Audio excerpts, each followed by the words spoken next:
Hola, estamos de regreso con la serie Orígenes. Es el segundo tema. Hoy nuestro asunto es Orígenes de la vida. En Romanos capítulo 1, versículos 19 y 20, el apóstol Pablo trata de diseño inteligente. Claro, no con ese lenguaje. Pero lo que él habla, el concepto, es exactamente ese. Mira, Pablo dice que los atributos invisibles de Dios, el Creador, tanto su eterno poder como su deidad, claramente se reconocen desde el principio del mundo, siendo percibidos por medio de las cosas que fueron creadas. O sea, el parte de la huella digital para llegar a quien dejó allí esa huella digital. Es más o menos como en la ciencia forense. Cuando los investigadores quieren descubrir pistas de un crimen cometido, pueden conseguir un cabello, una marca o vestigio que pueda proveerles el ADN. En fin, ellos entienden de eso, lo llevan todo al laboratorio y con frecuencia logran descubrir al criminal. En realidad, esto ilustra lo que nosotros llamamos el argumento teológico. Así como vimos en el programa número 1, los orígenes del universo, con respecto al argumento cosmológico, el argumento teleológico también se compone de tres premisas, que conforman también un silogismo. La primera dice así: todo lo que tiene un proyecto tiene un proyectista. Esto nos parece bastante obvio, ¿no?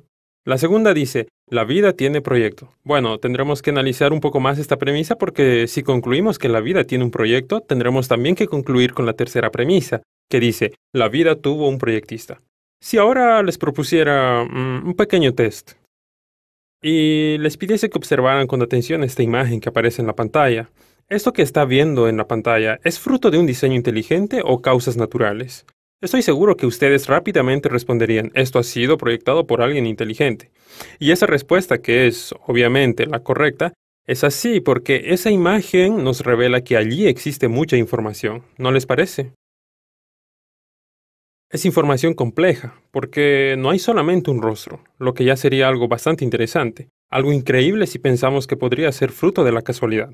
No tenemos uno solo, tenemos 4 rostros, esa información compleja. Pero no solamente tenemos 4 rostros, sino que tenemos 4 rostros de personas que existieron. Son presidentes norteamericanos, entonces es una información compleja y específica. Todo el mundo sabe o debería saber que la información compleja y específica no surge de la nada, depende de una fuente de información. Imaginemos ahora que estamos caminando por la playa y nos encontramos con una palabra escrita en la arena. Y si quisiera hacerles una broma, podría decirles así: esa frase escrita apareció a lo largo de millones de años debido a la acción de las mareas, al soplar del viento, y también eso terminó organizando esas partículas de arena, formando esa palabra. Tengo la certeza que ustedes no aceptarían esa explicación. Toda información, repito, presupone una fuente informante. Ahora vamos a dejar de lado estas cosas más simples y pensar en cosas más complejas. Quisiera utilizar como ejemplo de complejidad justamente una ameba. En el núcleo de una ameba existe la misma cantidad de información que hay en 30 volúmenes en la Enciclopedia Británica, el núcleo de una ameba que es invisible a nuestros ojos. Vamos a avanzar un poco más ahora en la escala de complejidad y pensemos en el genoma humano. Si se imprimiera en formato de directorio telefónico, el genoma humano formaría una pila de libros de casi 170 metros de altura. Observemos que ese sería el tamaño que ocuparía la información contenida en nuestro genoma humano. Es algo realmente impresionante, pero tenemos más. Los investigadores de la Universidad Harvard en Estados Unidos consiguieron almacenar 70.000 millones de copias de un libro, o sea, 700 terabytes de información, equivalentes a 100.000 millones de DVDs. ¿Saben dónde? En una sola línea de ADN. En solamente 4 líneas, ellos podrían almacenar todos los datos digitales producidos por la humanidad en un año. ¿Quién es el mayor especialista en almacenamiento, encriptación y comprensión y compresión de información? La respuesta es el creador del ADN.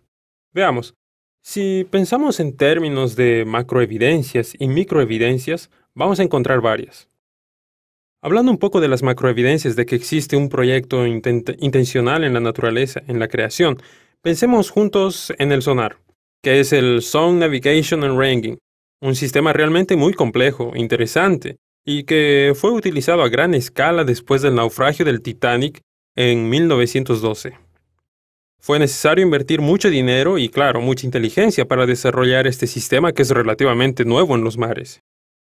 Bien, el sistema de sonar ya ha sido utilizado por miles de años con mucha eficiencia por lo menos 2 animales. Voy a mencionar solo 2. Varios en la naturaleza utilizan este sistema, pero quiero mencionar 2 que son según la concepción evolucionista, bien separados en el supuesto árbol de la vida evolutiva.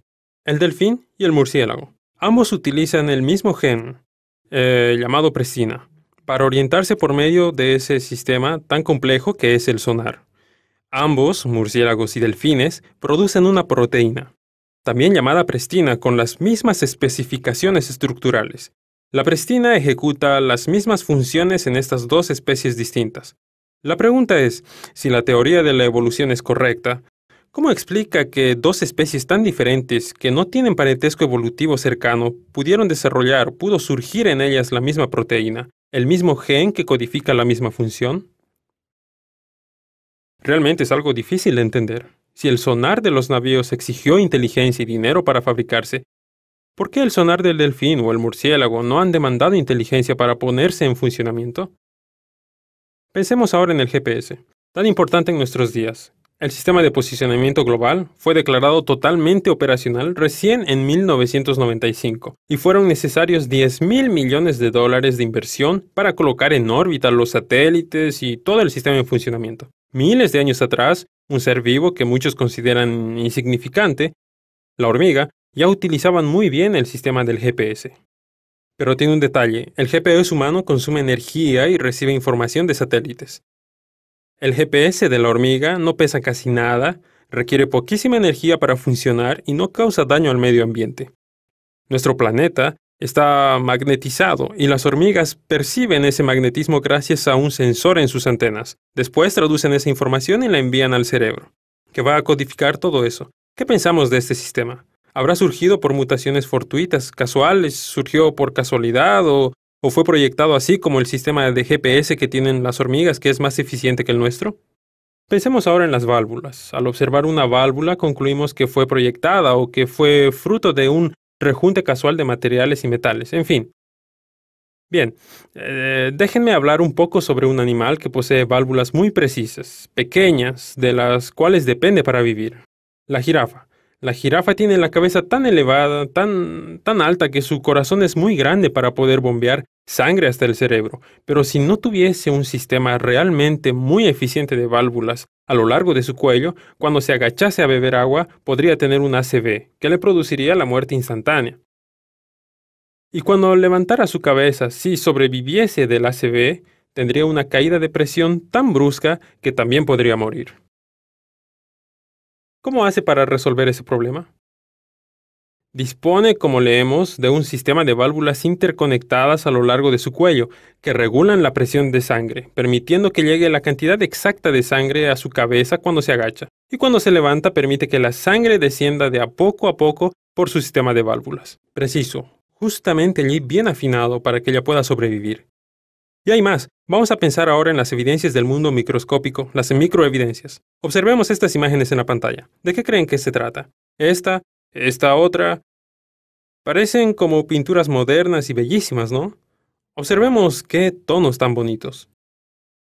Esta otra. Otra. Una más. ¿Conseguimos adivinar qué son? Alas de mariposas ampliadas de 7 a 17 veces. Miremos qué cosa más maravillosa. Pero ahora quisiera ir a algo menor todavía. Vamos a sumergirnos en el universo micro. Pensemos ahora en el ADN. El ADN es la molécula de la vida. Cada célula se compone de 46 cromosomas humanos. Cada célula tiene 2 metros de filamento de ADN. Cada una de ese trillón de células, 3.000 millones de bases, las famosas adenina, citosina, guanina y timina, y aproximadamente 30.000 genes que codifican proteínas esenciales para el funcionamiento del cuerpo humano. Todo eso se almacena en una célula realmente diminuta. Mucha información. Ahora hay más. El genoma humano, el genoma, adopta una organización poco común, conocida como fractal. Los científicos han llamado a esta arquitectura específica globo fractal. Gracias a ello, la célula puede empaquetar el ADN en un formato increíblemente denso que podemos ver en la imagen de la pantalla ahora. La densidad de información es aproximadamente 3 millones de veces más alta que la de los microchips de las computadoras. Todo esto sucede sin que haya pérdida de información o fallo de comunicación, lo que imposibilitaría el acceso de la célula a su propio genoma. Además, el ADN puede desdoblarse fácilmente y volver a compactarse durante los procesos de activación genética y represión genética y replicación celular. Complejidad elevada casi al infinito, ¿no? Ahora pensemos un poco en el enigma de los engranajes. ¿Qué es eso? Algunos años atrás, fue descubierto en una veta de carbón datada en supuestos 300 millones de años, un diente de una rueda dentada, una aleación que no existe en la naturaleza, lo que realmente presupone que esa aleación, ese engranaje, solamente puede ser parte de una pieza fabricada por personas inteligentes. Los científicos evolucionistas tuvieron grandes problemas para resolver esto. Primero, ¿cómo explicar que una pieza que es claramente fabricada por personas inteligentes fue a parar dentro de una veta de carbón datada en 300 millones de años? Solamente pudieron llegar a dos conclusiones, antes de la tercera que voy a mencionar después.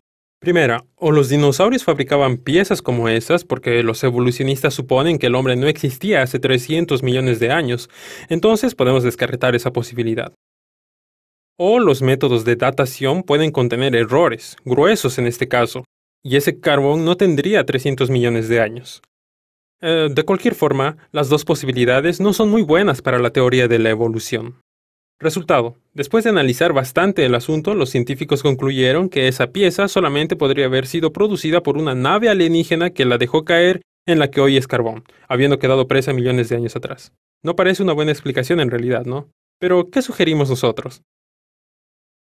¿Qué si, con todo, los científicos no logran admitir que esa pieza fue fruto de la casualidad? Es necesario que alguien la haya planificado. Pensemos en un motor de combustión interna. Veamos, un motor rudimentario, simple. Existen cosas mucho más complejas. Y ahora pensemos un poco en los nanomotores, una tecnología de punta, algo que se está desarrollando en nuestros días, un motor que es capaz de caber en la punta de los dedos. Cabe allí, ¿no? Muy pequeño. Eso realmente revela mucha inteligencia, diseño inteligente. Ahora, miles de años atrás, algunos seres vivos como las bacterias o incluso los espermatozoides, ¿no? Ellos ya disponían de un mecanismo mucho más eficiente que esos motores que mencioné. Los nanorotores que hacen que los flagelos de las bacterias puedan moverse, ese motor biológico funciona con energía eléctrica y tiene una pérdida mínima, casi nula. Es mucho más eficiente que los motores desarrollados por seres humanos inteligentes que invirtieron millones de dólares para producirlos. ¿Y ese motor orgánico será fruto de la casualidad o del diseño intencional o inteligente? Es algo para pensar, ¿no? Veamos, en realidad cuando analizamos estos temas, estos asuntos, nos quedan apenas decidir por dos decisiones. Richard Dawkins, que ha sido uno de los biólogos más defensores del evolucionismo en nuestros días, dijo cierta vez en su libro El relojero ciego: la biología es el estudio de cosas complejas que dan la impresión de tener un diseño intencional.